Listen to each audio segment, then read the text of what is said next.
This weekend, Andy's doing virtual busy work, Ryan is stacking beds, and we become the hero in Not-Hyrule. I'm Ryan. I'm Andy. And this is Weekend Rental, episode 188.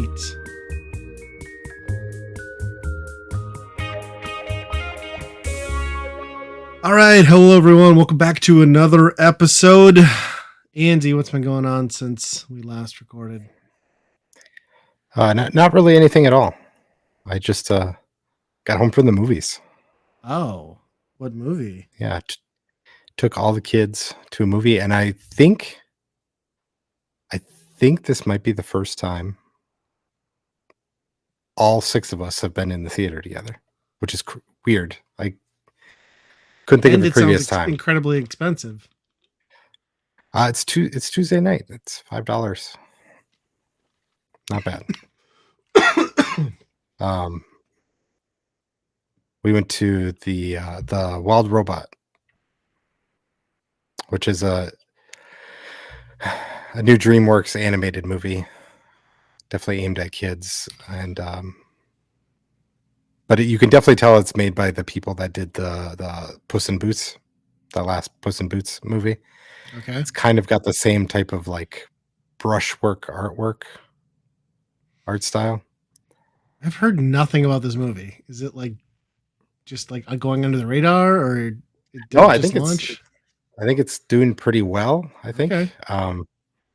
My son, they read the book in class last year. Oh, and he's been pretty much obsessed with this movie coming out. So it was time to go to the theater and actually see a movie for once. So is it about a wild robot, or what is the premise? Yeah, so that's what's impressive. The movie starts with just like right away, it's just like a robot that gets shipwrecked onto this island. Okay. And it's just basically like a robot, he's going around asking all the animals what tasks he can complete, and they don't understand him, or right, can they? Yeah. Okay, I was like, if this is going to take a turn where they speak, then I'm out. Well, okay. It is impressive for the first like 15 minutes. It's almost no dialogue. There's a few lines that the robot says, but there is almost no dialogue, which is impressive for a kids movie to just, have something like that. And it keeps the action going.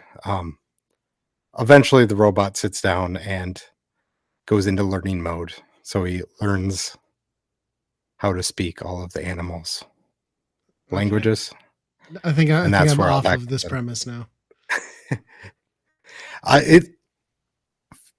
What surprised me was that they handle, for most of the movie, they handle nature as nature. It's basically saying like, no, these animals eat each other. Like, it's nature. It's not happy-go-lucky, friend time. Sure. Until it becomes happy-go-lucky friend time toward the end. But well, nobody eats robots, at least, so he was safe, I'm assuming. Yep. Yeah. But pretty good movie. It's about parenting and stuff like that. It's kind of like an Ugly Duckling type storyline to it too. So sounds interesting. I mean, if it's DreamWorks, it's got to be at least halfway decent. They've never really made a bad animated movie. Yeah. I mean, I was Shrek, hoping, but the first Shrek is all right. Then it kind of devolves into this, and that's kind of what I'm worried about. I was like, this is like a perfect movie about, it's got themes about parenting, how a robot becomes a parent and stuff like that, and knowing kids movies, it's like, okay, well, how are they going to turn this into a franchise, and right. It's like, that defeats the purpose of this whole story to me. But it started out as a book, you say, though, so maybe they won't bastardize it because they have like source material, or what? That's what I thought, but then I found out they made 2 more books about it. So I'm sure if this does well, it's going to keep going. Yeah, that's disappointing to hear. Yeah. Well, I'm sure I'll check that out at some point in our household, or at least some of us will. So I think it actually might even be on our Plex server already. Now that I think about it, I just didn't realize it was a DreamWorks thing or know anything about it. Yep. Interesting. It's got good music, good artwork, good art style. It's really good for that. Yeah. Yeah, and there hasn't been a lot of like big AAA kids movie. I mean, Inside Out too, obviously, but like really this year doesn't seem like there's been a ton. You know, it's kind of like always the staple was there was always like 2 or 3 kids movies in theaters, and now it's like you get maybe 5 a year. I don't know. They're worth a damn anyway. Yeah, yeah. Well, that's the thing. I mean, if you start counting the Despicable Me's fours and, and stuff like that, where Right. it's just too much of those. But Well, that's cool though. At least you get to take a whole gang out. mhm. How many bathroom runs did you have to do? Zero, and That's impressive. my wife ordered large sodas for some reason, and they are very they are like the big gulp Right. things. And there's 3 of them. The kids drank 2 of them pretty much by themselves, I would say. So I'm Wow. surprised Yeah. they made it all the way through. Huh. That is impressive. Yeah, my kids always get the large size ices now, and then the argument is always like, "No, leave the damn lid on. You don't need to take the freaking lid off." Like my daughter's probably okay at this age, but my son, I can still totally see him dumping that whole thing down his pants. Yeah. Well, that's better than just having the straw in there and then you're just like sucking up air, just trying to get any little bit of icy that you can out of the bottom. Yeah, making all that noise. Then Yeah. inevitably like hitting like one chunk that will like go up the straw and then choking yourself and coughing for 30 seconds. It's a real problem in the theater. It's not an icy is not a great solution for children. No. Uh, well, I also watched a movie, not in Yeah. theaters. Well, I mean, it technically was still in theaters when I watched it, probably, but I watched that I Borderlands movie. I would be surprised if that's in any theaters Yeah, that's probably anymore, the true. way That's gone that by now. This is like right after we recorded. I watched it, but yeah, even then it was probably Okay. gone. Um, I've played, very little of the Borderlands game. This is, I can say that this is not as bad as Metacritic and like reviewers would have you believe. It is a very stupid, I don't need to go back to it movie, but it's fine. If you just want to watch Yep. ridiculous characters and shit go boom, you could do worse. I mean, do I remember most of what the plot was? Fuck no. I kind of vaguely remember a couple of the characters, but mostly just because their story or stereotypes and tie-ins back to the games. But it was okay. I mean, I can see why people would be upset with it, and I guess I don't.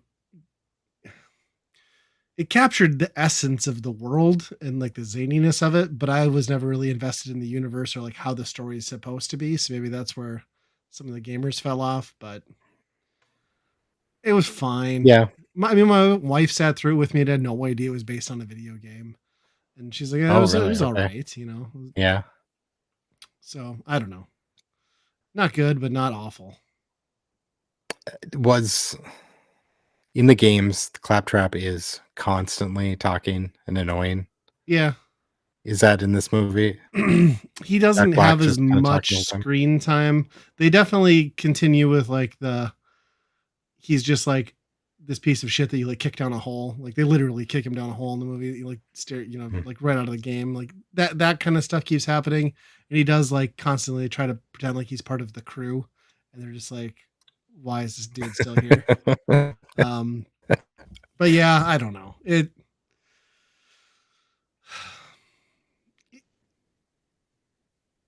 was fine. And there's a lot of like they're rushing through stuff and not explaining like the world and all that stuff too much. But I feel like even if you're a casual person, I don't know if they needed to because it's just like, okay, this is like a post-apocalyptic type game. Like we know like the basic stereotypes and stuff you're gonna run into in this sort of thing, and I don't know. It was all right. A little Yeah, convoluted, like it's honestly storyline. and it's surprising that even was, like, they went with characters from the game, Right. because like, you could easily see somebody having a script for some post-apocalypse thing like Mad Max, like, ripoff or something, and then they're like, "Well, let's just get a Right. Borderlands license and do Yeah. it." And they could have just done the whole like Jumanji thing where it's like the universe is set up and like how hard would it have been for them to treat you like you were are or how you're treated in the game where you're just like a new bounty hunter. You know what I mean? Like Yeah, they could have just stuck anybody in the world, and the world could have been the premise. Leave Yeah. everything else out of it. Like they, Yeah. okay, you have a claptrap, but then after that, who cares? So Right. yeah, I don't know. I I'd mean, say if you have a passing interest, watch this thing. I I would say if you bought it physically, you're a moron. I mean, it's maybe a better investment than Concord, but I don't know. yeah, I'll probably I'll check it out at some point. I'm sure it'll be on the streaming thing of some sort Yeah, rather soon. I who is it, a Paramount thing? I forget who made it. Oh, okay. It might, Yeah, I I don't don't know, know. but yeah, I'm sure it'll be streaming soon. I did watch though, and I'll just segue because it's the only other thing I watched. Was I finished that season 2 of Rings of Power? That is real good. Like that is some real good Lord of the Rings stuff, and the way that wraps up and the season finale, and whether or not they choose to continue it, don't think they'd need to.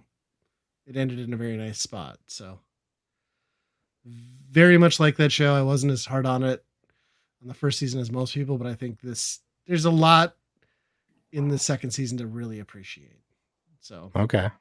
and they spend a lot of time like intricately weaving like the story and the deceit of like Sauron and like how he kind of like worms his way back into Middle Earth, and it's it's really neat. Oh, And there's a big fight at the end, which is cool. So, oh yeah. I do need to get to that. That's one of those where I think I'm just going to start watching it. It's always one of those like, well, does Amanda want to watch this or not? Do I have to wait for her to be around? yeah. But I think I'm just going to watch it. Um, I did that recently with. I think you watched Barry, right? Yeah. Yep, I finished that. Yeah, yeah. I just finished all of that, and that's kind of a wild. The way that last season goes, it's. I don't know how you wrap it up that way. I just How love you that. wrap it up, I but love that ending too. It's just like, oh wow. So yeah, it's like his reaction. It's so funny. Yeah, that yeah, show is unbelievable.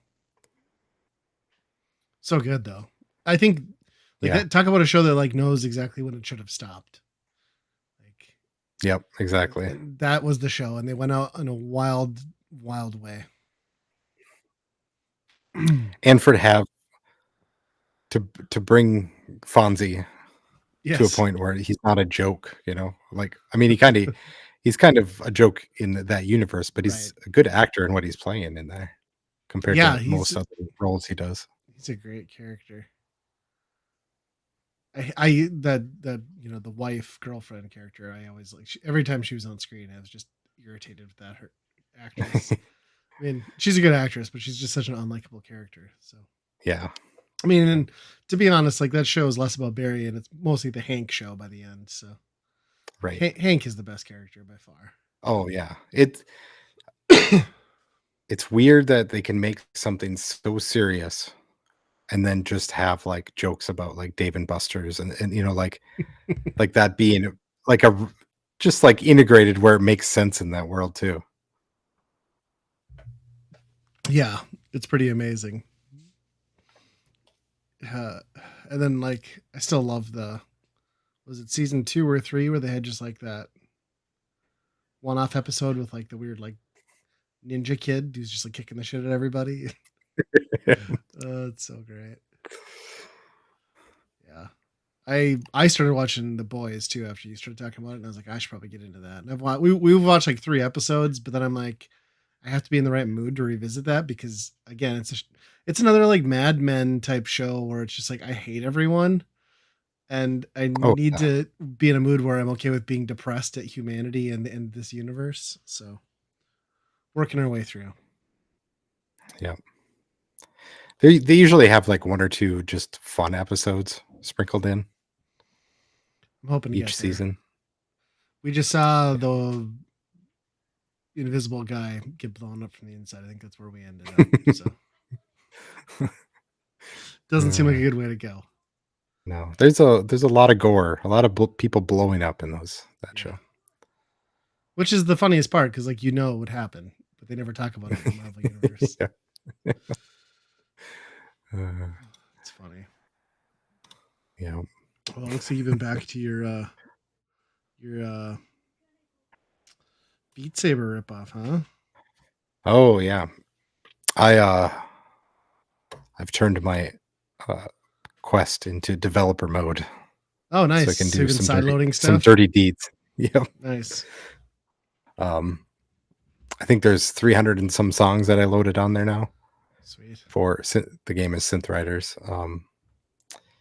And yeah, it's too many, but it's fun. There's a lot of good, just like good songs in there, and they do. People who map them do really well on a lot of them. And then there's some just good jokes too. Just people do theme songs of songs and or just like conversations from shows as a match track. It's weird, um, but But pretty good for yeah, free got a whole content. right. Yeah, I have like a whole catalog of Electric Callboys Oh, songs in that's there, the. and yeah. Why isn't there an Electric Callboy cross Beat Saber pack? Mm-hmm. That Mm-hmm. needs to happen. It works pretty good. Yeah. I could see that. Huh. And I assume there's like thousands more songs out there that you could be just like throwing in. There is, but there's so much stuff. Listen, I'm old now. So there's a whole like probably 2 generations of like pop music and stuff that I'm just like don't know what any of this is. Sure.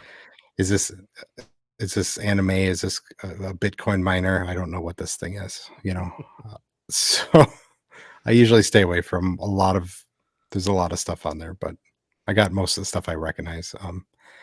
And then some, boring stuff that Amanda likes. So, Mm, you know, Imagine Dragons. yes, that was the exact thing I was going to say. I'll help you out. That way you don't have to get in trouble. That's cool. I like the idea of like a Beat Saber type game where you can just like a la carte, like take user generated content and throw it in there. Very Yep. questionably, but still Yeah. you're able to do it. It is amazing how easy it is to throw the quest into developer mode. I Mhm. never took the time to go through it and do it with ours because I kind of fell off of it. But like, yeah, it's like so straightforward. Yeah. I mean, it still adds to the feeling that you're on the Wild West where nobody Right. is paying attention to this at all, Right. The only person paying attention is Meta, and they're not selling that information to Right. anybody. Right. I They don't really care. was They're gonna like, "Hey, just do whatever you want." tell you too. I'm sure you may have noticed or not, but like Targets right now are like clearancing the shit out of Quest 3 stuff. Like carrying Oh, really? cases and accessories are like 70% off. So keep an Oh, eye I'll have out. to take a look at that. Might be able I to suppose get because battery they're for cheap. yeah, they went on sale everywhere, like approximately 31 days after I purchased mine at full price. That's gonna Yeah, happen, that's how right? that goes. Yep. So, Is because a that new thing's coming because out. they want to sell some for the holiday season, or do you think that there's a new version coming out? It's a Quest 3S, I think it's called. See, I A don't little like bit these new cheaper version. iterations because every time they make a new iteration, it just makes me wonder like how much longer will my Quest 2 function for? But Yeah. I guess we've had it for 3 years already, so I've had a good Mhm. run. I I don't think so because the vast majority of stuff still on there is like stuff that was running on original Oculus stuff, I feel like. Really? So you don't think there's a whole lot that actually So, requires the new hardware? I don't think so. There's not a lot of like stuff that I've seen graphically that's like really pushing it to the point where like, oh, this is, maybe the resolution's more, but it's still Sure. like the textures are just not great on most of those games.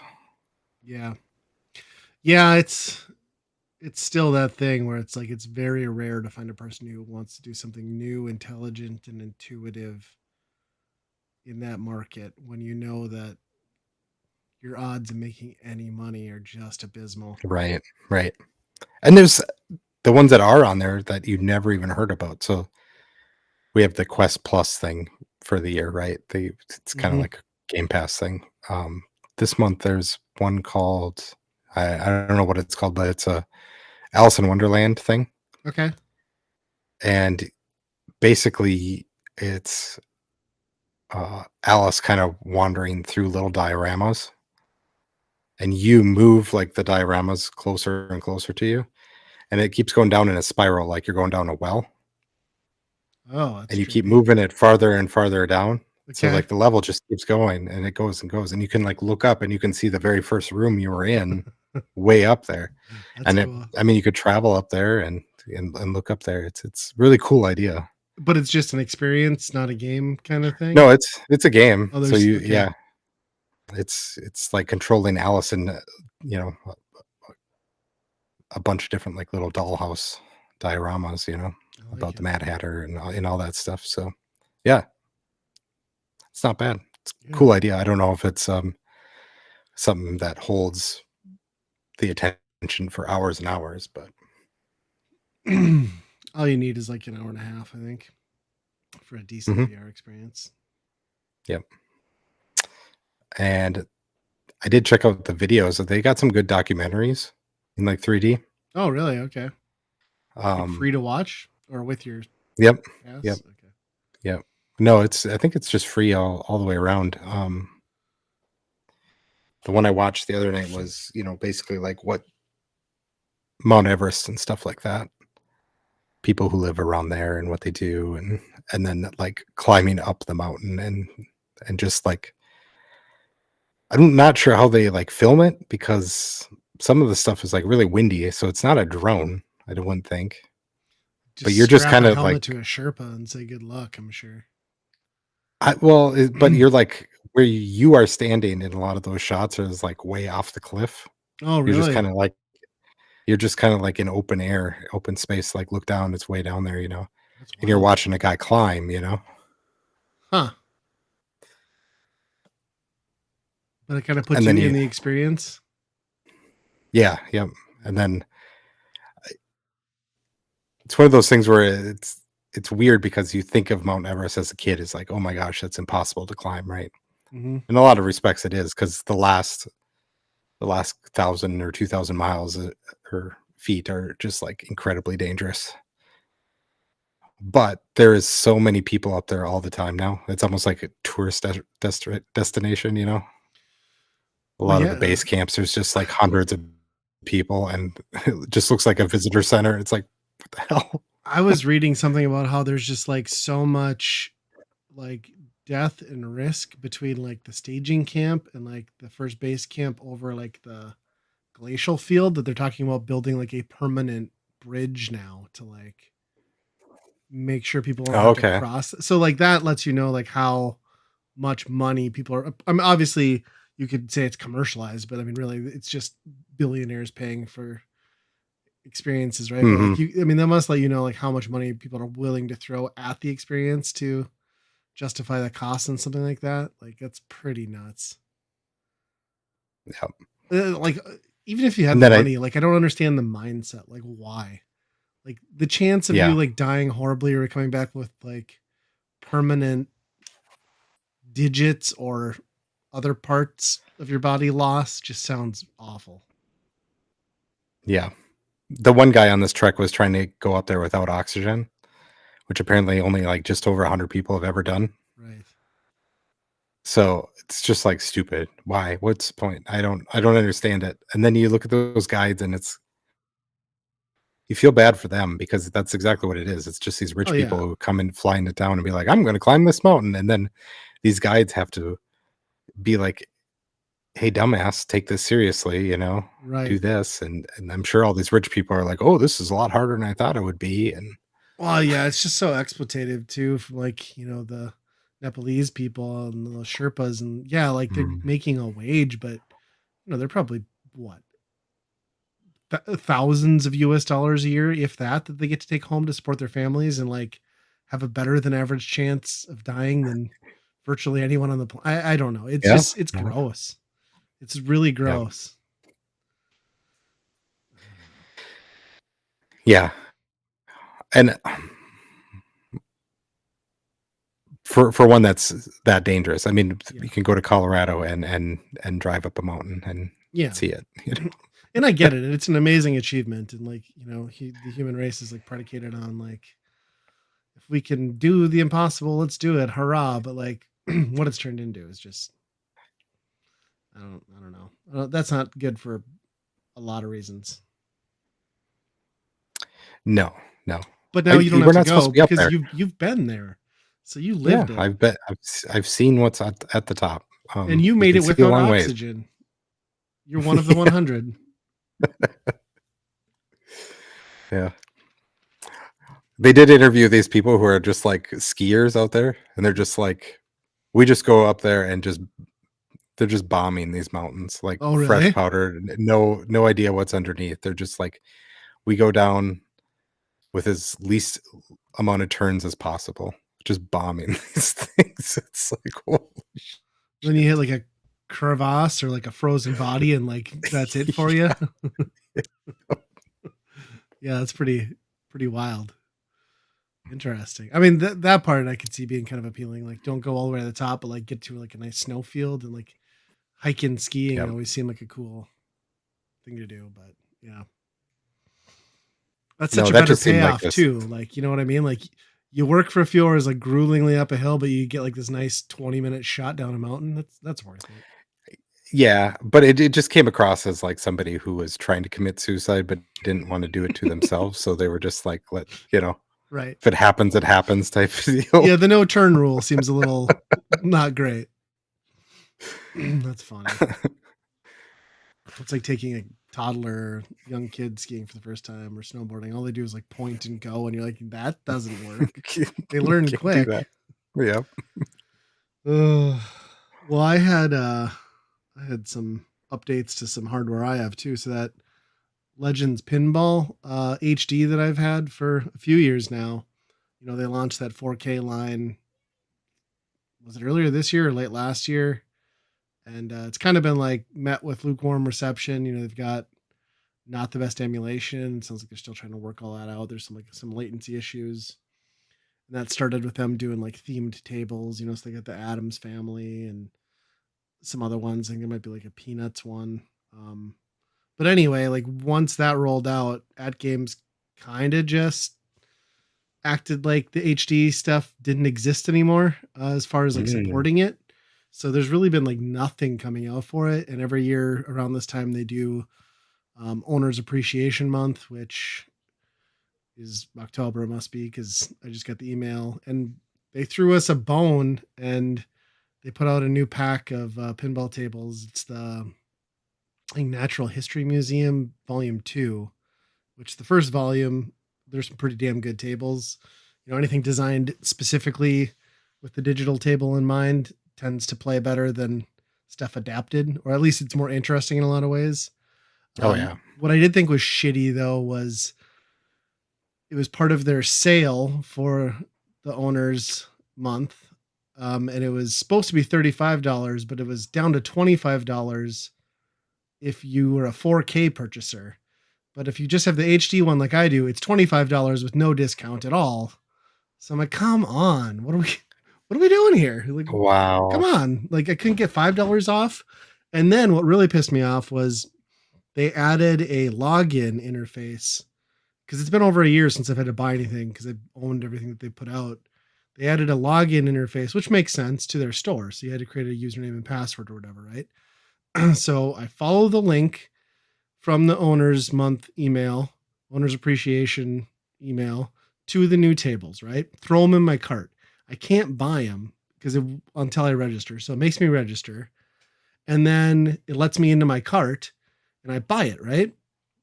And then the motherfuckers send you an email in the back end that says, congratulations, thanks for renting or thanks for signing up for our digital store. Here's a $5 off your next purchase one-time use coupon that only works if you don't make a purchase before you use this. So they send you free $5 and you're already fucked out of it. It's like, Wow. it's like immediately invalidated if you purchase before using. I'm like, oh my God, I hate you guys so much. Like no discount. You dangle a coupon in front of me that damn well I'm already there. Why would I go back to my email? So, Oh, wow. n- That's, yeah, pretty shady. not a great experience. And I had to go through the whole usual thing of like trying to redeem it on my table and their, whole connection and like redemption system being the most archaic, like log in, press the right button to make sure that you have the redemption code option pop up, punch in this 12-digit redemption code with the dashes. Don't leave the dashes out like most places. And then the entire time I'm doing that, it's just constantly kicking me from the store. So it literally took me like 12 logins to get the thing to stay logged in and redeem. And I don't know. I guess I'm kind of glad that this is maybe the last thing that will ever be offered on this thing because such a stupid system. The tables are fun. I'm not complaining about more tables. They're good, but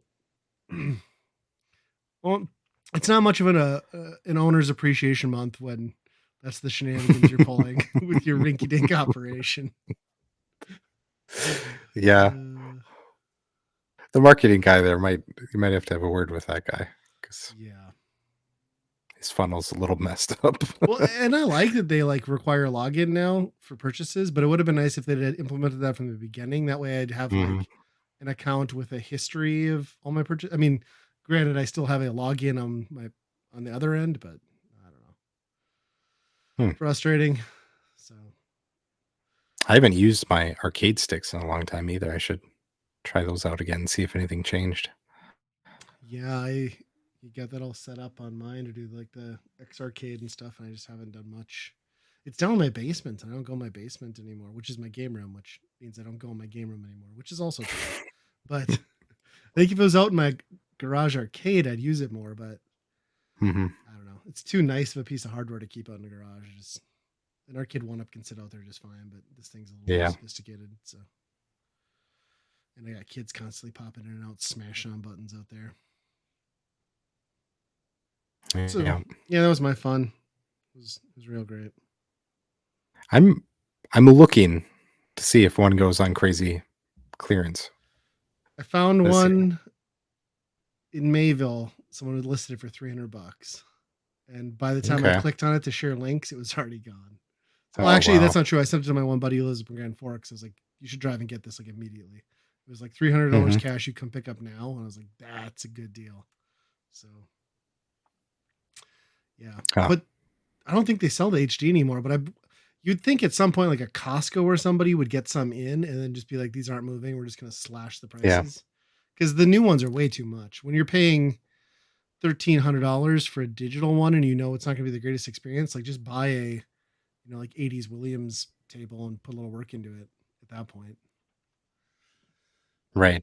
Yeah. I've been I just scouring marketplaces trying to find actual pinball because like I just want to own a real table. yeah. They're tough to find, and, the ones that are really expensive. Hmm. Yeah, Because I mean, anything decent is like the old ones, where there's not much going on in them. right, golden era, and like some of the ones I've seen were like pre paddle or pre flipper, and I'm like, well, at that Yep. point, like a lot of the golden era where you have flippers, it's like okay, well, the game is to keep it in the upper part as long as you can, but once it drops down, you're almost hopeless. Like those tables aren't that fun either. Yeah. It's And like, they're super slow too. yeah, yeah. One of these days, I still kick myself because way back I mean, over 10 years ago now, there was like a marketplace deal, and the guy had two tables. They weren't working. I think he was asking like 250. Like they worked, everything lit up. It just like the ball return and stuff wasn't functioning. I should have just Mm. bought them both and Mhm. had them be projects because I'm sure they're worth triple that now, even in the same condition. So Yep. yeah, I don't know. I bet you'll come across one pretty soon. That seems like a very like lakes area thing for like somebody to put in like a game room and then sell once they're moving or Yeah. selling lake houses. There's a number of, like, resorts that have them, and they're just, like, still there. So you kinda wait for them to be like, "Okay, Maybe this that's an thing's always angle broken," or that nobody's tried yet. Maybe this next summer we just like or wait until like that they're gonna have to do renovations and repairs. So we'll go in like April when they're still trying to get things dusted off and be like, hey, Want to sell some pinball tables? Use a few bucks to like fix that dock out there. Yeah. Could work. Find the Yep. mom and pop ones that are like really struggling, which is all of them. Yeah. I think it was a rough year for resorts. At least Yeah, the ones I've seen around here. yeah. Considering all the money they lost going in to spring by not having like ice fishing season, and Mhm. yeah, pretty pretty interesting year for outdoor stuff. That's for sure. What is your Let's get into tog shop? What is? Zelda. Well, what's the TGC or TCG shop thing? I'm curious on that. Okay, so have you seen these games that are like store simulators? They're just like grocery store simulator, or Sure. Yeah, I've been playing a there's mini mart one actually. That's really stupid. yeah, this is one of those. It's very stupid too, and it's you're basically running like a game store where it's like cards and board games and stuff like that. And I played it for a couple days, and then I find it. It was one of those where I just felt gross after a while. You're just like, this. What am I doing? I'm just doing work. Like I'm looking at the shelves and being like, what do I need to buy for stock? Yeah. I got to ring up these guys and like give them their change. It's like what? I don't. Yeah. That What sounds am I exactly doing? like that mini mart one that I was doing because it was just I thought there would be like a growth evolution to it, but it was just like, no, you fully expanded your store and now you're just like taking to go orders out to the cars. And I'm just like, I don't want to do this anymore. I got like 6 hours into it and was just like, I need to put this down. It's funny. But I don't understand why they're like. I mean, it got me. Yeah. I played it. Like, but when you sit down and boil it down, I don't understand how it's so popular because these are like crazy popular now. Yeah, and they're literally just making you do mundane. It's just like I think why they work and why they hook you until you realize like you're disgusted by it is because they're just always throwing the next thing at you, right? Like you never Yeah. have time to stop and think about like why you're doing it. It's just by the Hmm. time you throw something on the shelf, like you said, somebody needs to be like rung up, and then like you gotta like go put creamer in the dairy machine, and yeah, Yeah. and then 2 hours go by, and you're like, what the fuck am I doing? Yeah. It, it's bad. Exactly.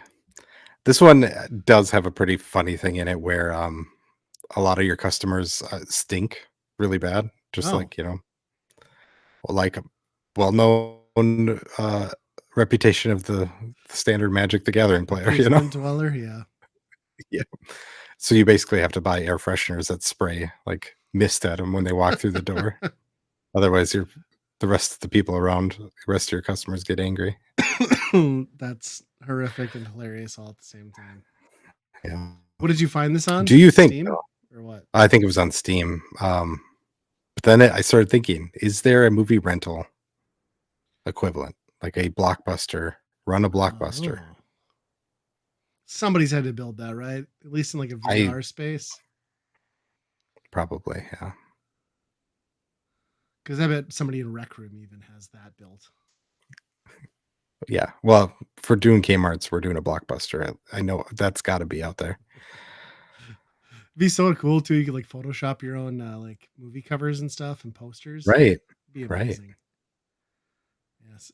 Well, if you can't find one, I think that's your next mission with your now cracked Meta Quest 3 is to build that in whatever platform you see fit. So Hmm. Hmm. I would download that and jump Yep. in. Role play as a. Take it super seriously. Yep. Yeah. And just make sure like everyone who returns like, sorry, like you didn't rewind or like you're Yep. 2 days late because they have no way to fact check you.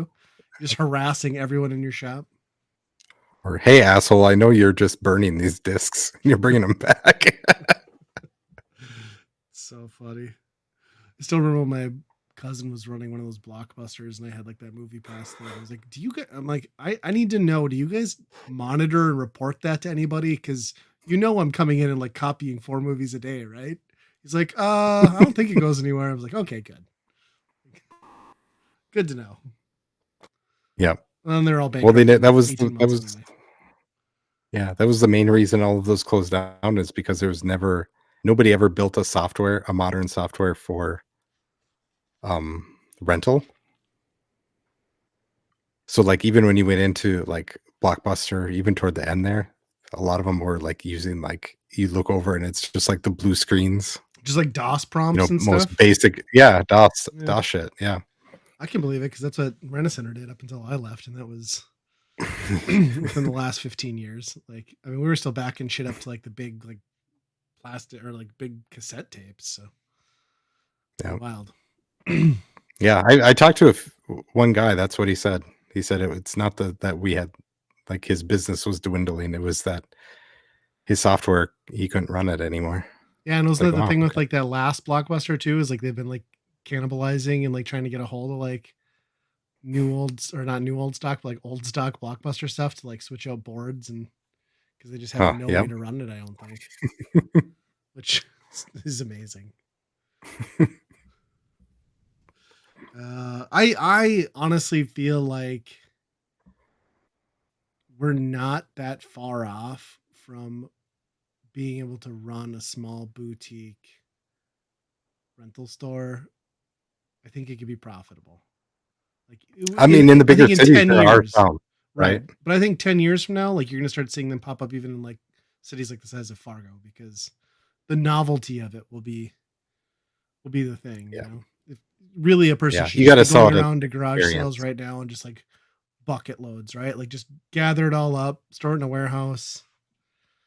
Cause that you can afford to lose it. You know what I mean? When you're paying 25 cents a piece. But yeah, Right, yeah.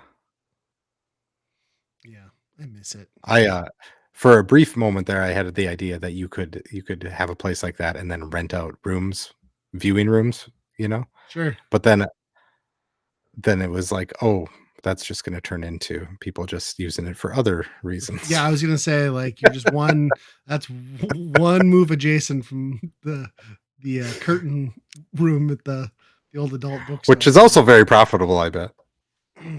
It's funny you say that because I was just thinking about how I don't know why it popped into my head. I think I saw a James Bond thing and it just reminded me of the movie I was watching. But I was thinking back to that theater in my hometown and how like yeah they had couches up in front, you know, like it'd always be like the rush, like the teenage couples would try to get up there to like secure a Mhm. couch, and then you'd never see them the whole movie. You know, their heads go Yeah. down, never come back. But then it also reminded me of the time I went and watched. I don't know what movie it was. It was a James Bond like Pierce Brosnan thing and it had to have like it must have been old or they'd been running it for a few weeks because they didn't get new movies every week. And maybe it was a matinee that we went to. But anyway, it was literally me and my buddy. We're maybe like 12. We're the I shit you not, the only people in the theater. And I leaned over mid movie to make a comment to him.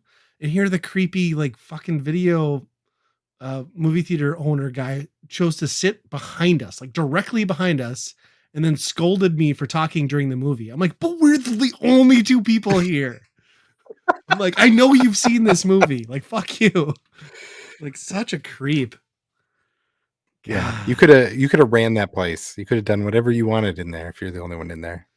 I Wow. think that place is full of rats and shame. Mhm. They did remodel it. I don't know That's why why. it's dark, so it doesn't matter.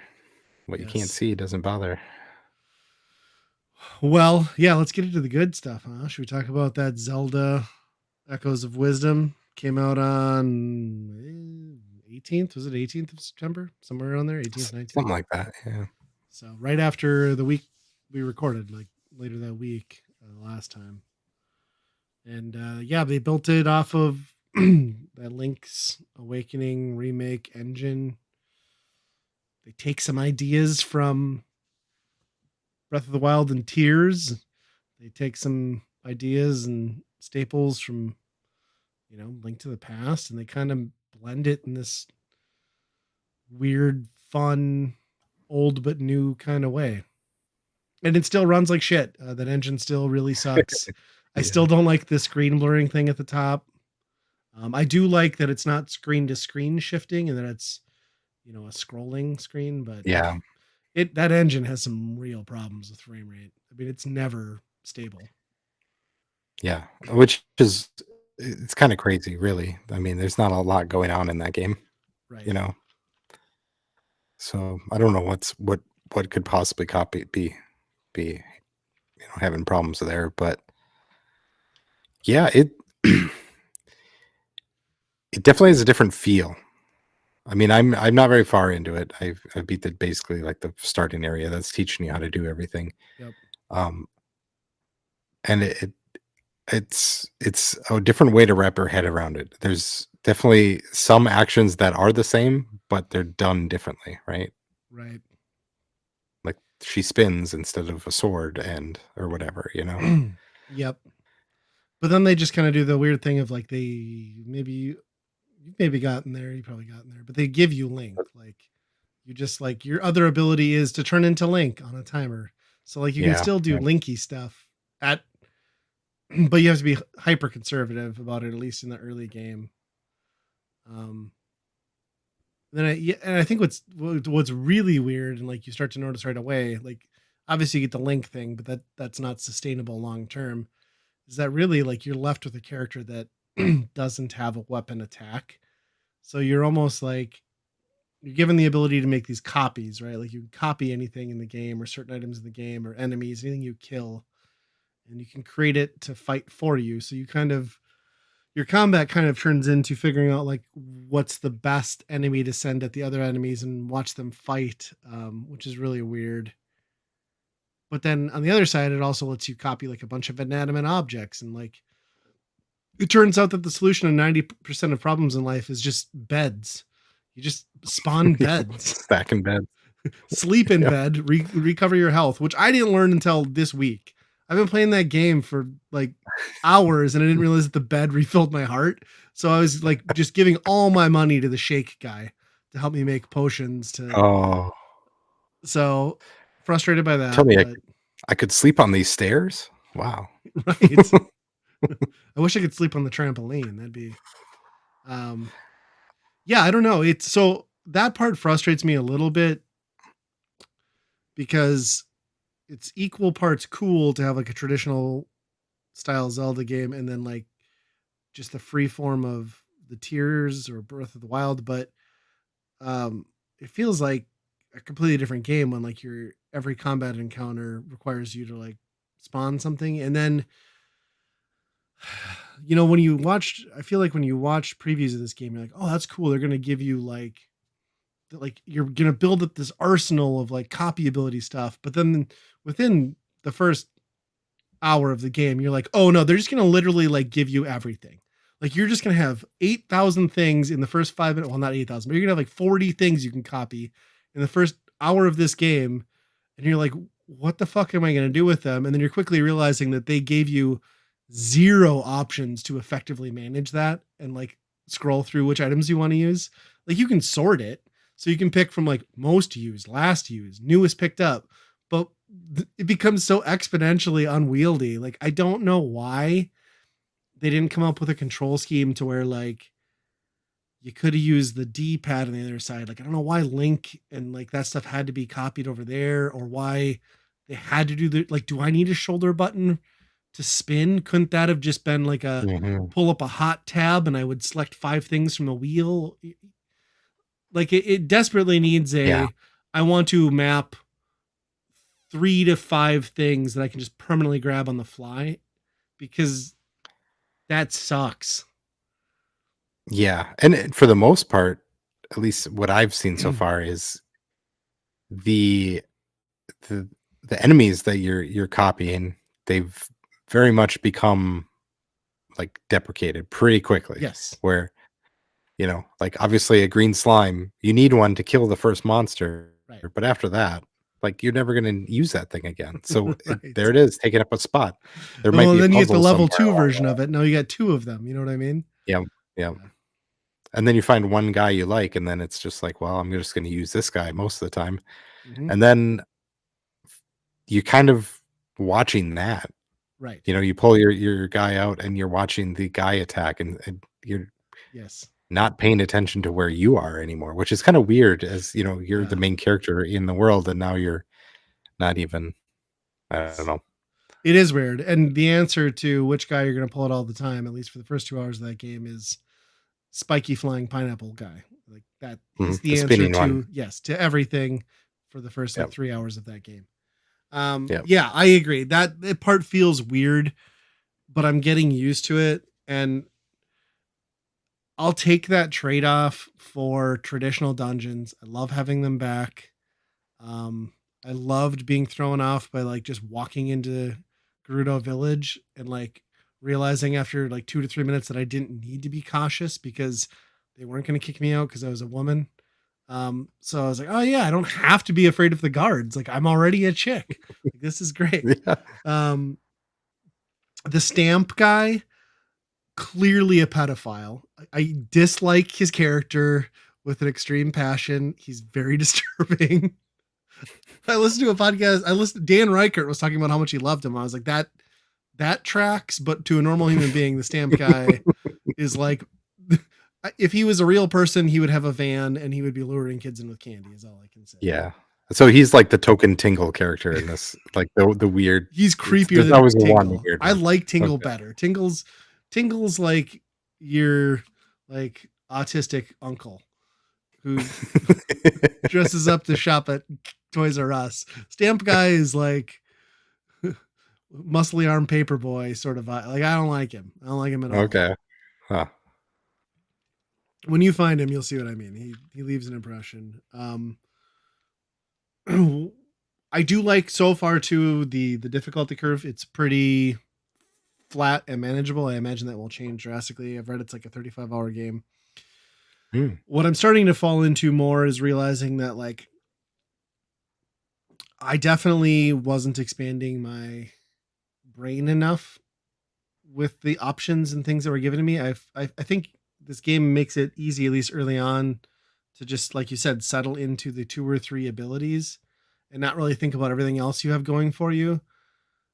As you progress, more recently, I've discovered some and like read some things. There's some pretty cool stuff. Like at some point you get a copy ability to like copy like a cubic yard of like water, right? Pretty neat because then you can stack water and you can swim up. Or you could throw a chunk of water down, walk up to a bokoblin, capture him with try holding X, and just drag him over to that and like, I don't know, drown him right in front of you like a sadistic bastard. And it's awesome. And it's super effective. And it's stuff that I wouldn't have thought about. So now it's like you just gotta like try like the most absurd thing. Or like you tame a bird. Birds like to eat fish. So maybe you throw a bird out, spawn a fish, hold the fish, grab it, and use the move along with object, and that bird is gonna cheese you across all of Hyrule. And you Really? can break Wow. the game. And it's like that kind of stuff that's Jeez. like, oh my god, I didn't think about trying any of these bonkers combinations, but like especially using the hold thing. Like it took me so long to realize that I should be using hold as a combat mechanic, not a solve a puzzle mechanic. And then Yeah. hold with the water is like just so satisfyingly disturbing to use. It doesn't work on every enemy, but man, it's good. Yeah. There's that the whole thing is really tough to wrap your head around a little bit, even in the puzzles where it's like, Yes. usually in Zelda, you are the ones moving the blocks and doing all this stuff. Whereas like this is you're kind of tagging along to all that, which is a little bit different and hard to wrap your head around sometimes. Yeah, and the fact that you really need to, I mean, you can do it without the target, but like wrapping your head around like using target and the fact that target's kind of clunky and inconsistent, like it makes it weird to feel. It always feels like I'm fighting the controls in this game more than I'm like actively feeling like I'm mastering stuff. Yeah, and that's probably just due to the access of the angle and all that they have for the camera. And I think that's what's probably if this is Tears of the Kingdom, you're expecting all of this crazy stuff and combinations and stuff because that's kind of what they pitched. Whereas this, it's like, okay, this is a scaled down Yes. screen by I mean, it's not screen by screen, but that same type of map, that you feel. So you feel like you're more locked in to something that maybe Yeah. has extra opportunities. And there's probably something really to that is like, when we play a game like that, like your mind goes to Link to the Past and stuff, or like Between Worlds. Like you're not in the mindset to be thinking of like oh, I can exploit everything here. Yeah. You're in that world that feels like comfortable and like very by the numbers, and this isn't that experience at all. Yeah. Huh. Yeah, I don't know. I'm curious to get further into it, and I'm excited about it. I'm liking the straightforwardness. I, I love Breath of the Wild. I really appreciated the exponential freedom that Tears gave me, but like that can be exhausting and frustrating. It's sort of nice to have the thing that's just like, here's where you go. It's gonna unravel in a particular order, and you can still do whatever you want. But yeah, I like it. I like it a lot. It feels very comforting and familiar and updated in most of the right ways. It just has some inventory and play mechanics that are a little clunky, but it's not enough for me to be like off put by it. I don't know that I put this in and it's maybe too early to say, but like I wouldn't put the up here with like a Link to the Past or like the best of the best, but I think it's solidly at like an 8 out of 10 for me at this point. Yeah. And an 8 out of I 10 is very good for most games, but it's not great for a Zelda game. right. Yeah, especially one that it's like the first time you play Zelda, right? It's kind of a big thing. Right. Um, I fell off of the Link's Awakening remake pretty fast, so I want I'm still very interested in getting through this one so far, but we'll Yeah. see. Yeah, I did the first like 3 or 4 dungeons of Link's Awakening, and then my son took over the save file and finished it on his own. And I was like, well, whatever. Mm-hmm. I know how that ends, Yeah, so it's fine. Yeah, I do plan to finish this. This will probably be the one game I beat this year, and or substantial game because I just don't have time to get through stuff. So I've been yeah, this has been my pull out the Switch, lay in bed, put an hour in, and even before I go to sleep. So yeah. I hope it gets cooler, but I feel like I kind of know what I'm in for, but I don't know. You know, I guess we could move along to our next. Oh yes, the old staff picks. Yeah. Um, Let's see let's what go yours for it. was. Yeah, I can go first. Mine's a board game called Freelancers. Nice. And this is it's a very light D&D style where you're creating a character, but even nothing in it is serious, and it's very like really low stakes. And even like the character creator is just like asking you questions, and you basically do Mad Libs on it. Okay. So you like pick a role, and then you pick a character, and then yeah, you've answered some questions. Your story becomes like a Mad Lib at that point from it. And then yeah, it's pretty much entirely in an app, which is just at a Oh, web page. And it's got really good voice acting, and it's probably the funniest board game out there. Maybe it's the writing is very good. It's really hilarious. so the app is the companion piece to the board game, like a physical board game, or is it all digital? Yep.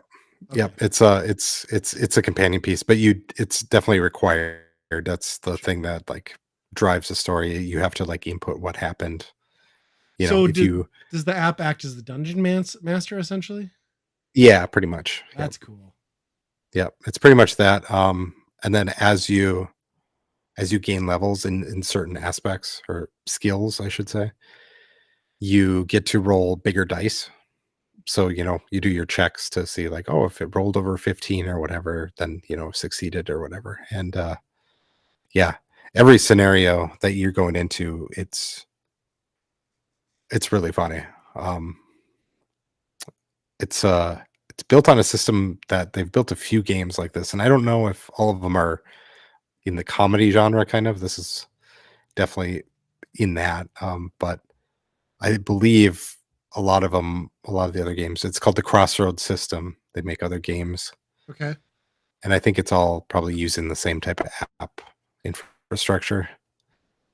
Um, but there's like 7 different like little dials and little things you have to keep track of, and you can kind of dole them out to be like, oh, one person's the map person and one person is the book person, you know. So it's a little bit, it's kind of fun to add that to your character too, to be like, I'm, you know, the map, yelling at the map person because we went the wrong way or whatever. This But is not a cheap game. $60 I'm seeing. 40 on sale. oh yeah, yeah, I think I bought it on sale probably $30. I You want to find it say at Target it or was. Where did I get it? No, it was GameNerds.com, which usually has one big sale every year, and it was okay. on that, I believe. Interesting.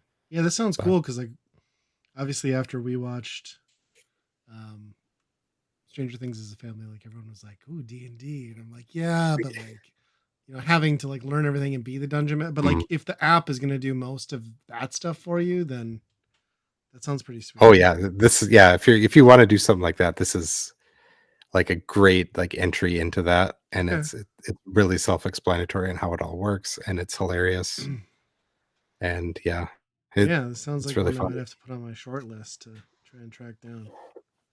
I think the voice actor in it is, I think he does a lot of stuff. He sounds really familiar. I want to say he's like in some animes Okay. that does like dubs or the dub ones, but yeah, it's a lot of fun. Pretty easy Uh, for kids to pick up too, or oh yeah, yep. okay. It's yeah, it's pretty easy. And the roles, the characters are funny, and the roles, you have your standard like warrior and bard and thief and stuff like that. But Yep. then there's ones that are just like divorcee and just like other random just stuff. And then as you go, there's certain spots on the map that you can go to that are called crossroads, and those before you start the game, you enter what roles you have. So then they specifically have stories that come up for each different role, and Okay. there's like some side stories to each character, and it's pretty good how some of those get and early on, like there's a spot that you start early on and you have to go to it. And even as simple as something that asking you if you want profanity in it or not Sure. is like all story based. Interesting. So like if like we had kids, so we didn't do the profanity thing. And I think Amanda got a title that was like the most reserved or something. You usually get titles across the game, and it's kind of funny seeing them the whole collection at the end. Hmm. That's pretty cool. How long does a round take? Uh we started kind of at night, so we went straight to the end of the map where we were supposed to go. Yep. And I think that was 2 hours, probably maybe 2.5. Um and the maps, you can go 100 other different places on the map too, which I'm sure has a lot more story to it, but Sure. we kind of mainlined it due to the time we had. Yeah. Oh, that sounds interesting. I'm gonna keep an eye on that one. Sounds cool. I like the app idea too. Mhm. Yeah, my stuff pick. I might have mentioned it on the show before. This is kind of a new thing, but an old thing. Um, so I don't know if anyone out there has heard of the Goblin metal band Necrogoblicon, which makes goblin themed metal music and proggish rock. They sound like you would expect. They kind of went viral with their music videos and blew up, like millions and millions of views on YouTube. Um, and the guy who's in all of their music videos and their lead singer, air quoting, he's always in full goblin attire and dressed up, and he's John Goblicon.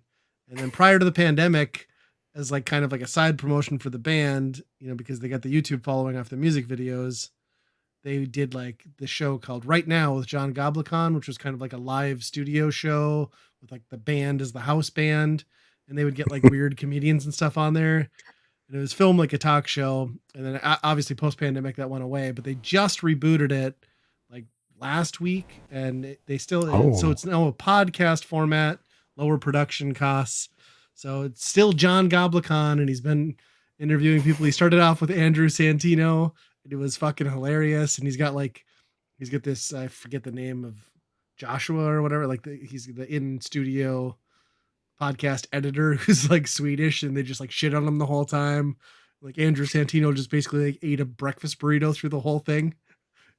It's like an hour and a half of like the most ridiculous shit, because like he plays the John Goblikon character, just like the guy never breaks character. So it's just like, and then the whole bit in the first episode was amazing, because he's just like, oh, don't worry, we're not going to cut any of this out. We're going to cut all this out. He's like, but when we get started with this episode, and he does that like 45 times throughout the whole thing. So it's just like, oh, okay. Yeah. I don't know.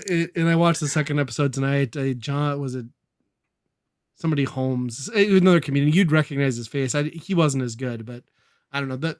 For one, Necrogoblikon is like right up my alley. And this John Goblikon character I find extremely hilarious. And the podcasts are super funny, and Santino couldn't have been a better guest to like reboot the whole thing. You know, they just like, the running bit too is like just shitting on Bobby Lee, because Bobby Lee had been on the other iteration of the show and like just oh, Ben okay. Bobby Lee and like super disrespectful. So they're just talking about like what an asshole Bobby is. It's so good.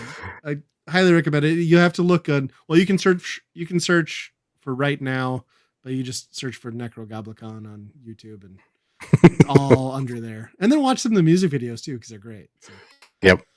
Yeah, I've seen those. Yeah, And yeah, everybody that talk dies show those. was pretty funny. Yeah, I remember seeing some of that.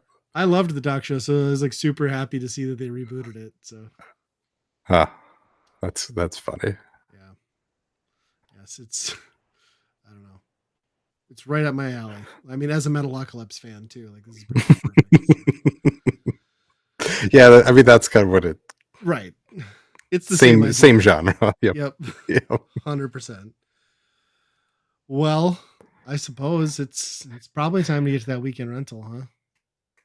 Yeah, let's get to the real Zelda game we're talking about here. This is the most traditional of the Zelda games we'll be talking about today. So we are doing the weekend rental. We play a game for a given system. We are talking about the Master System Mark III.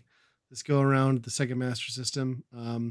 We played Golden Axe Warrior, which is not what you'd think based on the name. It is not the traditional hack and slash Golden Axe, which that got ported to the console as well. But this is Sega's answer, very late answer, in the 8-bit world of, we can do Zelda 2. We can make a Zelda game just like that Zelda game on the old Nintendo from, 7 years prior, probably. This game came out in 91. So it was after Zelda had been out. It was after Newtopia, which is the PC Engine's answer to Zelda. And Same really, year as Link to the Past, right, in Japan at least. So. Yeah, and the Genesis came out in 89. So this thing is very late and very formulaic to what the first Zelda game was. Yep. It's a screen by screen, 15 by 15 grid of screens that you can go across. And you start off in a village. Got to go find the dungeon. Yes. Got to go get 9 crystal balls. You go down familiar ladder chutes and find familiar old men in caves with torches. And the very first dungeon I came across looked exactly like dungeon entrances in the original Zelda. Mm-hmm. I thought what I really liked though was like the detail they put into the characters when you would go into the villages, like the shopkeepers and stuff, or like main characters, and would like pull up a whole separate screen with like this like incredibly out of place and detailed like portrait of the person you're talking to, which couldn't further be distanced from any resemblance to what you see in the 8-bit version. But like really cool that they went to that level, because it's not needed, but it surprised me. I was like, oh, like they put some time into this. So. Yeah, and they're not like normal looking people either. Like that old guy, he's seen Yes. some shit. He's He's he's gruff. Gandalf. Yes, it's very much yeah, very Conan the Barbarian style of kind of, I don't know, realism Yes. to what they're trying to perceive it to be. But yeah, the enemies too. I mean, they're just, Straight you got Zelda. your moblins, you got your you got Yep. your slimes, you got The your Octorok looking things, and yeah, pause menu will be instantly familiar as far as like where the inventory breakdown is, how the map Mhm, looks, all of that. They they didn't dance around the source material that they were inspired by. mhm, that is for sure. Um, However, there is a lot of golden axe in here. Yeah. Um, the golden axe characters do show up. You do see them. You get different equipment and from them. The magic is all, I mean, a lot of the magic looks just like the ones that you use in the golden axe beat 'em up. So it's cool that they were able to tie in some of that to, you know, The potion and drops spoiler, is there like is a golden axe. the potion drop is the first thing that I was immediately like, oh, I've seen that before. That potion's this is Golden Axe now. You know what I mean? Yep, yep. Yeah. I I really liked well, and you said this changes later game. You got much further. You beat this thing. Full disclosure, I did not beat this thing. I got a couple hours in, wandered around a good part of like the lower half of the game. Um, I liked the fact that when you'd go to an area and clear it of enemies, like the screen of enemies, that they wouldn't respawn.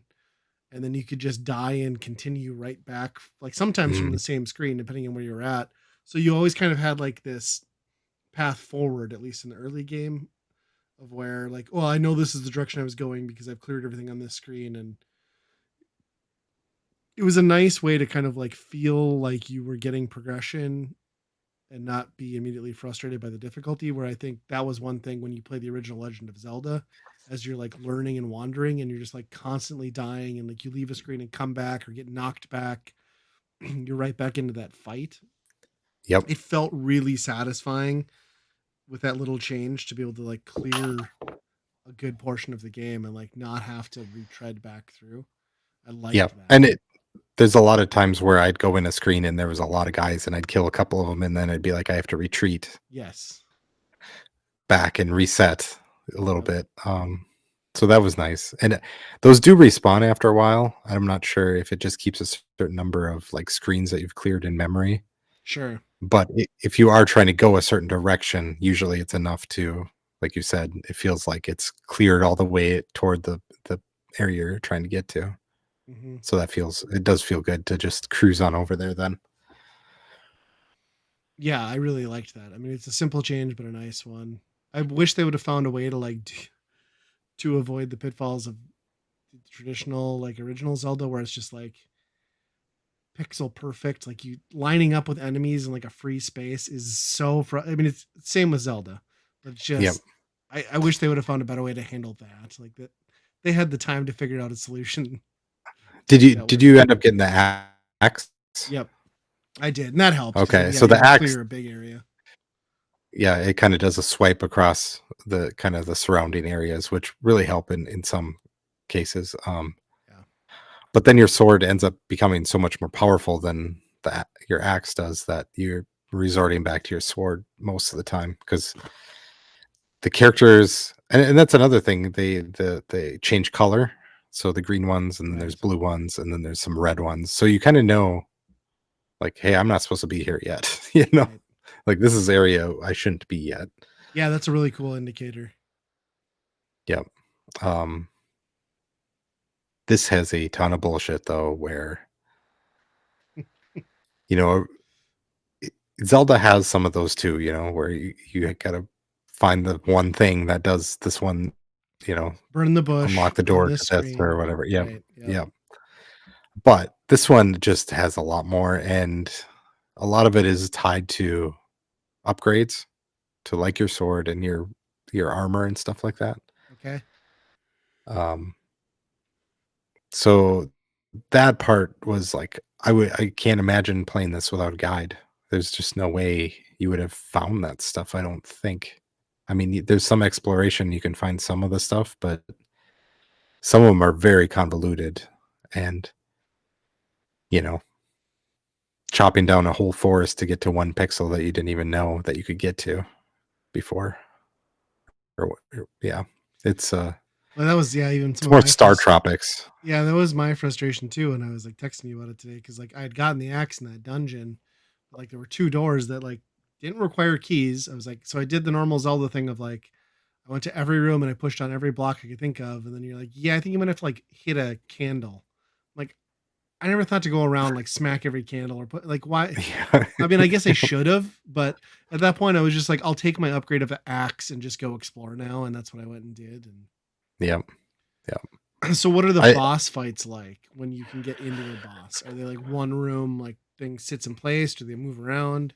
they do move around, some of them do, some of them are easier than others. There's some that are pretty annoying. The trouble I found was that a lot of them you really wanted to use your there's a magic, a thunder magic that is basically like the ranged attack that Zelda has or Link has when he's full powered. That Sure. is not present in this game. You have to use a magic, and that consumes some of the magic bottle to do that. So you basically do the entire dungeon without using magic because you don't know when the boss is going to come around and you want to be full of magic. Right. It's one of those things where it's like, give me give me a save point before that refills it. At least let me know that I can burn my magic in the dungeon Sure. itself. But yeah, once you get that, there's a lot of them that are pretty easy because you can just sit there and kind of shoot. There's one of them that I kind of didn't even leave the doorway and he couldn't touch me, so kind of spam him a couple times. Nice. Um, but yeah, the end of this game though really turns into a slog because you do get upgrades, where you get a sword that does more damage and armor that takes less damage. But the very small sliver of time that you feel like you've upgraded is I mean, it's so short. You're in the next dungeon and now you got people that are doing more damage to you. So it all equals out the same. Sure, I can go back to the original village and kill all the green guys in one hit, but what's the point of that? Because there's nothing there anymore to do, right? Right. So it's kind of worthless because you wouldn't want to go back. Anyway. Yep. Yep. And then yeah, the character the enemies they give they do more damage, but also they get more just annoying to deal with. There's a lot more of like ones that'll just like transport to different areas of the screen, Yes. and then you try and run up there and hit them, and then they're gone, and then Even early on, like they're just like it's so much more brutal with like bats, like the pattern that bats take. yeah, Too big, yep, too fast, and like there's so many overworld things that just like spin all over. Yeah, I yep. can only imagine how that escalated later on. There's one that prompted me that I said either I'm quitting right now or I'm turning cheats on to finish this game Hmm. because one of the dungeons has these shells. They're little clams, basically, Okay. and they come after you and they attack you, but you can only hit them while they're facing you, and they're pretty fast, especially the ones toward the end of the game. So all of a sudden, you got like 5 of them just kind of clamoring around everywhere in the screen, and you're trying to go over there and hit them, but half the time you're not doing any damage because they're just randomly not looking at you, or Of course. it's an awful experience. Those I don't know. I suppose you could maybe kite them somehow and pick them off one by one, but at that point, I was just like, I just need to see the end of this game. So I did turn off cheats, Sure. and then I had unlimited magic, which was nice because then Just I like could walked into really rooms and just like blasted everything off the screen. right. And Nice. that's what I wanted to do. Like I wanted to be able to use my magic. That's what it was there for, but I just never felt like I could the whole game. Sure. because you never knew when you actually needed it. Mhm. Yeah. There's one cool area up by the volcano. You get a item called an ice bell, which basically turns. You use it on the screen, and the whole screen just turns to ice. So you can walk across the lava. Everything on the screen is just instantly dead. Nice. That was like the one part of this game where I felt like, okay, I am badass now. The rest of them was just like I felt like I was struggling half the time. What was the total playthrough time like with the guide? It was probably about 6 hours I probably spent on it. Okay, wow. It's not too bad. That's a pretty good commitment though for Byron Burn. Yeah. I yeah. It is really engaging though, like almost from the outset. Like I was really I was to the point though with you though where I knew I was gonna have to open up a wiki or a walkthrough because it Mhm. was very clear that they very much stuck to old 8-bit era hard bullshit. Yep. Call the hotline Yes. things. Yep. Yes. Yeah. Yeah, it's really a cool game to see on the Master System, which I don't know that it does anything to like push the Master System. I suppose maybe the level or like the world design, but like the Master System is capable of like some amazing graphics and there's some cool stuff in Mhm. here. But the overworld isn't too much more densely detailed than I mean it's definitely not Utopia levels of detail, but I No. don't know. I mean, It's it's good, but lacking yeah. at the same time. Yeah, Yeah. It's just like Zelda where it's just, basic. a sprite grid on everything, so Yeah. Yeah, it feels instantly like Zelda when you play it. mhm. Well, what do you think? I mean, what would you give it on the Byron Burn scale then? I think uh hmm I'm doing this as a total like a look back at this game as for what it was. I think in 1991 I would have been disappointed if I got this and my friends had Link to the Past shortly after that. I'd be like, okay, it's not Sure. even in the same ballpark of what this game is. But for an 8-bit Zelda clone, I think it ranks up there pretty decently high. Because it really is just trying to be Zelda. It's not trying to do other things. Like we've had Star Tropics before, which is kind of Sure. trying to do a little bit of that, but it tries to do its own thing. Hmm. So I think I'll probably give this one a buy, even all the bullshit included. Um, if I did get it as a kid, I guess I would be happy now since it's like a $200 cartridge now. So Yeah. that's how those go. Yeah, I'm gonna echo your rating. I would give this a buy. I think on the platform that it's on, it fills a niche that it needed. There isn't a deep library on the Master System, and to tie it into a pretty killer property that Sega had at the time, like Golden Axe, was a big deal on the Genesis and the arcade. Yeah, I don't think it does anything truly unique or remarkable, but it is a very good original clone of that first Zelda game.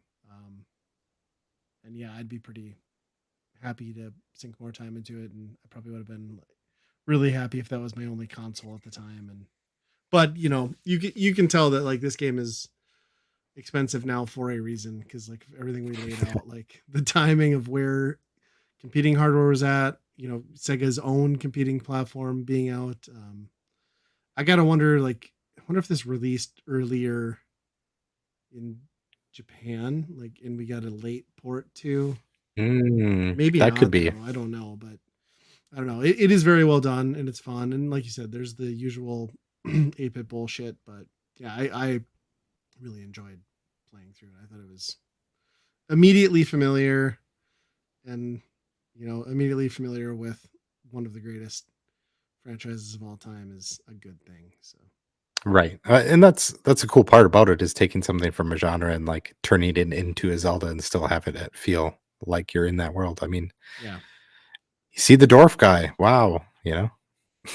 I just wish there was more like gnome beatings happening on screen. But, can't have everything.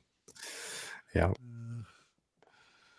Well, I suppose that's another episode down, huh? Yeah, that is. Now I can get back to the new Zelda game. So I'm pretty You excited need about to that. get back to running your video game store and Oh yeah, yeah, sanitizing those stinky people. yep. Or sorry, my own Blockbuster or mom and pop video store. Sorry. Yes. Priorities. Mm-hmm. That game would be so boring. You're just checking the bin, the return bin all the time, and just that would be not that fun. I don't think. But Right. yeah, we're on YouTube. This will be on YouTube. Mm-hmm. You want to see our face? We're on YouTube. You We also do some Twitch streams every can once watch in a the while. recap of our last one on YouTube right now. The gimmick. Yeah, is there. Mr. Gimmick. If It you is love there. rewind features and emulators, that's the stream. Yes. If you want to, if you think your video is glitching on YouTube, it is not. We're very sorry. It's a difficult game. Cut us some slack. Yeah. Yeah. We're on Twitter too. Weekendrentalpodcast@gmail.com is our email. Mm-hmm. And then until next time, be kind, rewind.